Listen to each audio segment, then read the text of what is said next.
Now we have hit the village part of Roscoe Village.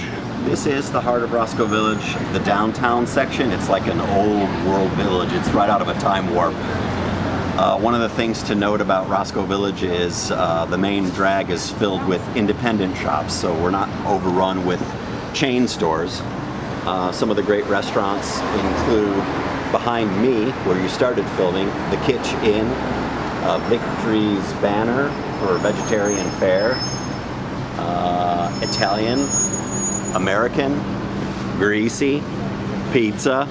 Greasy where? A little bit further down the way. All right. Cheap greasy? Cheap and greasy. Cool. And my favorite, the newest on the street, is Turquoise for Mediterranean.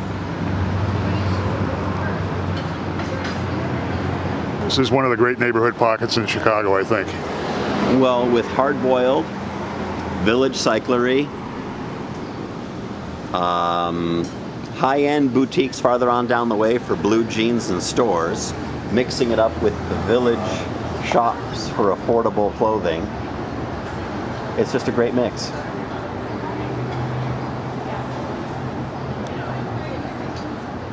We have here the obligatory Starbucks, the only nod to modern retail in Roscoe Village.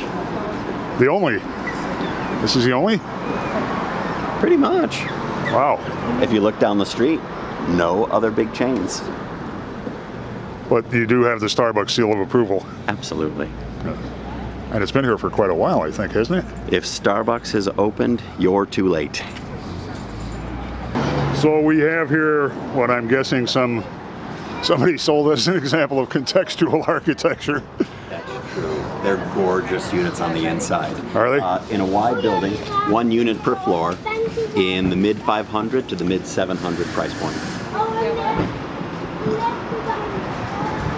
And they have those gorgeous jealousy windows, so beloved by devotees of 50s modern. Let's call that mid-century modern, please. Mid-century modern. There you go. Okay. It does resonate, doesn't it? I don't know what. You'll have to explain that one to me, Joe. I can't. It's just a word I picked out of the blue bob. There you go. It's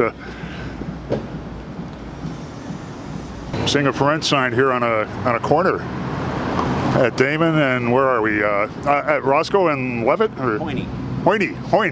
Sorry. And I don't believe that when they say that they're closed for the season. It looks like he's planning on coming back, but I'm a little skeptical. This is not the kind of season where people close generally. Right. Mario and Gino's is an ice cream shop that's been here for far longer than I have, and to see them closed during the height of summer is a bit of a surprise. What is the economy having much impact, do you think, on the retail along Roscoe? I think so. I think that sales of the boutiques along Roscoe, just like up and down Damon through Bucktown and Wicker Park, are off by anywhere between 20 and 50%, which are figures from this week's Crane's Chicago Business. Tell me where we are, Bob. John's Place at the corner of Roscoe and Hamilton in Roscoe Village. In a nod to the economy today, even on Friday, half price vodka cocktails.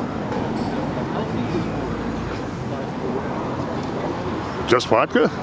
Well, that's Friday's special. On Tuesday, half off all bottles of wine. Okay. And just one of a number of sidewalk cafes and great places to hang out in Roscoe Village. Behind us is the pizza place and the Italian restaurant, Pizza Bella. And across the street from John's Place, Turquoise. And you know that you may have gentrified, but some remnants remain when you still have a Happy Cleaners on the corner. Can't live without it. I think Roscoe Village began populating shortly after the Chicago fire, and yeah. From what I understand, one of the attractions for Roscoe Village was that you could build frame homes, which were not allowed within the city boundaries at that time. And we're seeing some of the old history of Roscoe Village side by side with some of the transitions and a row of new construction. What are the advantages or disadvantages of living directly on Roscoe? The advantages of probably having immediate access to all the amenities, a little bit more traffic, probably a bit more sunlight. Some of the disadvantages might be during festival season. We're about 1 week away from Retro on Roscoe, where the neighborhood's going to turn into a complete zoo. How is that? How is that a disadvantage? I mean, you can sit on this great front porch and just enjoy Retro, can't you? If you wanted to go anywhere, that's not happening. You won't be taking a car anyplace. If it's Retro, why would I want to go anywhere? There you go. I'd want to hang out and drink some beer and watch the scene here. We're looking at more mid-century modern across the way here. At 2203 West Roscoe, At Properties. We finally found an At Properties development. Just, I forgot to ask you, Bob, who are you with? At Properties. At Properties. In the in the Lakeview office. At 2203 West Roscoe, here at the corner of Levitt, we've got 3 bedrooms with 2 baths on the middle level for $650,000, and then the penthouse level, 3 beds, 2.5 baths for $789,900, with retail space available on the first floor. Now you're going to have to help me out here, Bob, because we've been looking at what appear to be similar size properties within a block of here, where you were quoting prices in the 450s for. Why do we what justifies an extra 200 grand here? A little bit wider, maybe, from the looks of it. Extra length as well. The floor plans greater square footage. They are very large floor plans, stretching almost all the way back to the border with the alley. Oh wow! Okay. Above the parking, behind the commercial space, with a deck on top of the garage, or balcony on top of the garage that's rearward from the commercial space.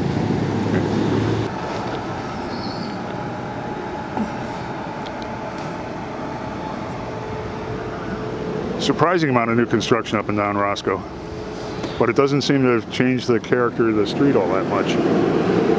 Well, rather than like what you see out on Belmont, where you have 4-, 5-, and 6-story buildings, the tallest in the neighborhood for the new construction right on Roscoe is 3 stories like you see across the street, maybe 3.5 stories just to the west of us.